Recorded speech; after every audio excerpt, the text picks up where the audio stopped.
A new world order is being created from behind closed doors. And it's remarkable that people just accept this. In all countries now, in the United States, in England, here in Australia. This is extremely important, folks. It's extremely important that people get a handle on what's going on here. We're all in this together, and I need you and you need me, and we all need each other. But we have to stop complying with this, folks. We're in a very, very dangerous situation, very, very precarious situation. And if we don't push back now against this, then it's going to be game over. And the best way to push back is to stop complying with everything. Things like that can make a difference. Just spread the word, keep doing, keep pushing, and say no.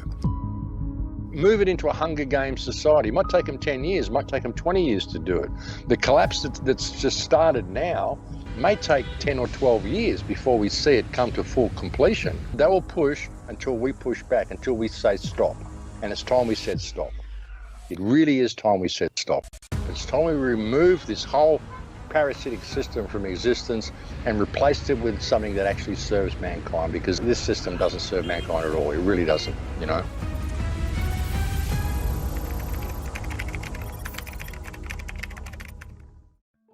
This government has no validity anyway. And if we let these parasites continue with what they're doing, and we let this media continue with what it's doing, and the media is the big problem. You know, we could have actual journalists in the media that actually investigated stuff and weren't just an unofficial mouthpiece of government, which is all the media is these days.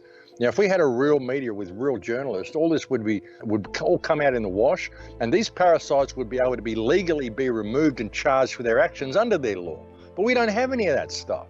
We have a completely corrupt system where people are just fed bullshit by these parasites in the government who tell it to the media, who feed it back to the people, and nothing ever gets done. We don't get any justice for anything. So if we were to step into natural law, you know, we could heal this situation. But if we don't, I mean, what are we going to do? We're going to petition these people. We're going to allow their legislation to control our lives when they're not even a valid government. They're all pedophiles and parasites anyway. Why are we going by this paper-based reality that they write down? You know, if you're going to believe in paper and law and all this crown bullshit, well, let's take it to the degree that we should take it to, and let's really examine who these people are. Because look at the world, look at what they're doing. What would you believe a word these parasites say? It's time for the people to rally up. This is it. This is the time. Now is the time. You've got a choice now. Do you want to have freedom, or do you want to have a prison? Do you want to move into a Hunger Games type of society for your children? Because that's what's going to happen if you fail to pay attention to what is going on right now. People have got no idea at the level of activity and the level of human trafficking that is happening here. You know, it's only people that are sitting there watching the mainstream media and watching the television that actually believe the government is telling them the truth.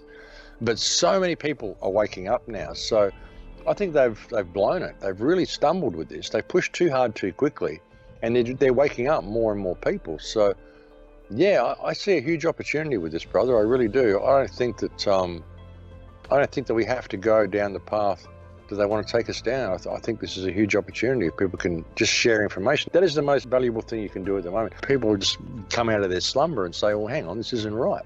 And that's what we need. The best thing you can do is to spread information to the people who will listen. If they won't listen, move on to someone else. You know, if every person who's awake could wake up 2 people a day and then tell those people to please try to wake up 2 people a day, that means those 2 people would go and they wake up 4 people. And then those 4 people would go and they'd wake up 8 more people. You know, you only got to do this 64 times and you've virtually woken up everybody in the world. That's how easy it is to actually get this information out to people. But people who do have this information, they tend to just sit at home and they get online and they get into chat rooms and they try to do it that way, and they get into arguments, arguing back and forth. Get it in the real world. If you can do that with 2 people every day, then you will reach the entire world. That's the way it works.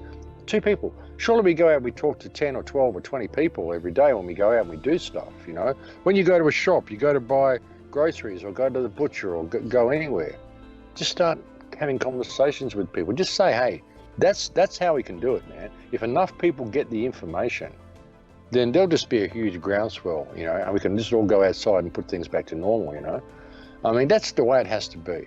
We need people to become human again. If you really, truly become truly human again and simply stand in what you are, then, you know, you look at the world around you and you start feeling something that I refer to as wholesome, righteous anger. and you do something about the situation. I mean, we could heal the world in a day if we had enough people who are awake. So I think that is our best option.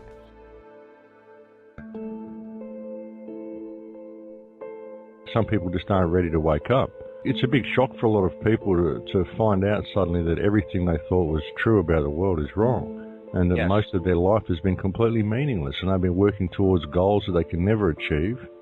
You know, we're taught to externalize everything about ourselves, so we spend our lives collecting all this stuff thinking it's going to make us whole, but it doesn't. We miss out on ourselves, we miss out on our relationships, we miss out on life itself because we're too consumed with trying to reach certain goals that we can never reach and climb certain rungs on a non-existent social ladder. I mean, it's ridiculous.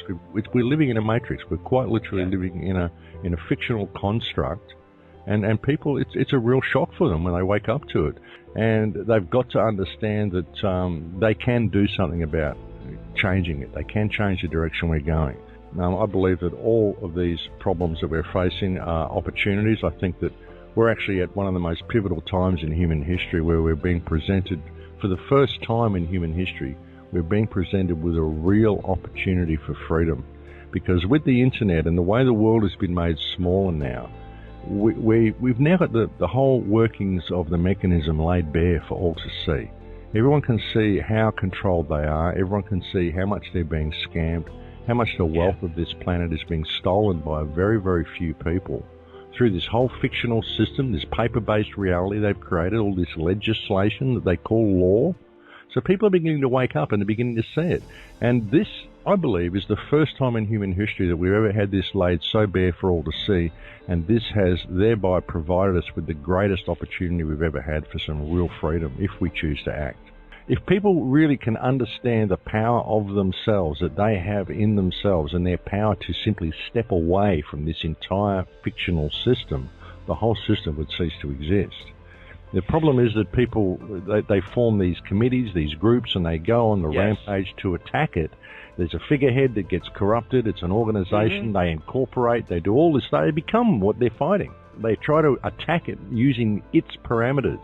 To me, I say, no, it's fiction. I don't have to participate in it. Who the hell are you people? I don't care if you're in fancy dress. I don't care what your uniforms are and what titles you've given yourselves. We created government to manage our infrastructure for us. That's its only purpose. And that if we had respect for each other, we'd have the power to stand up and fix this in one day. And the only reason we don't have respect for each other is because we're kept in a constant state of competition and disrespect for each other via this system. It does that. That's what we've all been trained to do with this stuff. We're all running programs, you know. There's a lot of people on this planet that are awake to the problems, and more people are waking up all the time. We just need to have that respect for each other and realize that we're all struggling through this. We're all got to pay to be alive. It's not about the stuff you own that makes you who you are. It's about your relationships with others. That's true wealth. True wealth is your health, the state of the environment that you live, and your relationships with others. That is wealth. And if we have that, we can change everything. We really can. And I think that, we excel in hard times, and the more difficult they make it, the more helping hands you're going to see being offered to people from the community around them. And they're not going to be able to do it. No matter how hard they try to lock human consciousness down, I don't think that they'll ever get away with it. I think we'll rise above it. I really do. No matter how much they try to control us, because all they're doing is, more and more people are waking up. The more they lock society down, the more people are waking up. Everything they're doing to try to keep people disconnected, the whole gaming culture, all of it, it's all designed to lock down this generation, because human consciousness is evolving. It really is. Human consciousness is becoming so aware. And there's a huge push to lock human consciousness down. But like I said, the more they do it, the more people are waking up. They're becoming aware of it. We're all unique and we're all individual and we're all valid. Everybody's valid. Everybody has a completely unique and valid perspective of reality. And we could really do some incredible things. I mean, human species, man, we've got so much potential. This whole society, it doesn't serve humankind at all. I mean, I don't even know why or how we would come up with something like this civilization because it doesn't serve us. The greatest thing in your life is your health and your relationship with those around you. I mean, even you think about it, everywhere you go to France, I love France. Well, what was good about France? It was the people you met and the times that you had. Wherever you go, you might be in Connecticut, you could be in Arkansas. It doesn't matter where you are. It's the people. It's the quality of the relationships you have with the people and with the place. That's what makes a place good. It's the relationship. It's your connection to the life around you that makes any place good. Doesn't matter where it is, anywhere can be good if you have that connection.